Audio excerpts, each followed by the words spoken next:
চেন্নাইয়ে বাড়ি এই বীণা বাদিকার। পারিবারিক আবহে বীণা নিয়ে তার ধ্যানযাত্রায় হাতে খড়ি মাত্র ৩ বছর বয়সে প্রথমবারের মতো এসেছেন এ উৎসবে। এটাই সবচেয়ে বড় মজার ব্যাপার এই ধারা সঙ্গীতে ঈশ্বর আমাকে দিয়ে বাজিয়ে নেবেন, এটাই বলতে পারি।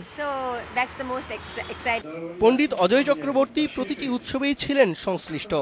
উৎসবের অর্জনগুলো নিয়ে বললেন, সঙ্গীতের উদ্দেশ্য মানবতার চর্চা, বিশ্বাস করা এ শিল্পী। সম্মেলনই সব থেকে বড়, কোনো সন্দেহ নেই এর মধ্যে। এবং এটা শুধু এখানে নয়, অস্ট্রেলিয়া থেকে লোক খবর নেয়, ফিনল্যান্ড থেকে খবর নেয়। গতবারের উৎসবে পণ্ডিত উদয় ভাওয়ালকর ও উল্লাস কাশেলকারের যুগলবন্দি শ্রোতাদের মনে রেখাপাত করে। সারা বিশ্বে ধ্রুপদী সঙ্গীত নিয়ে উদয় ভাওয়ালকরের পদচারণা। তার মতে পৃথিবীর বৃহত্তম শাস্ত্রীয় সঙ্গীতের উৎসব এটি।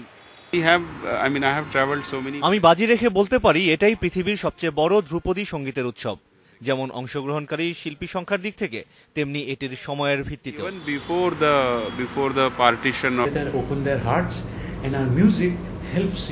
ধ্রুপদী সঙ্গীতের সবচেয়ে বড় ব্যাপারটি হলো এর প্রতি আপনাকে আত্মনিয়োগ করতে হবে, তবে সে ধরা দেবে আপনার হয়ে।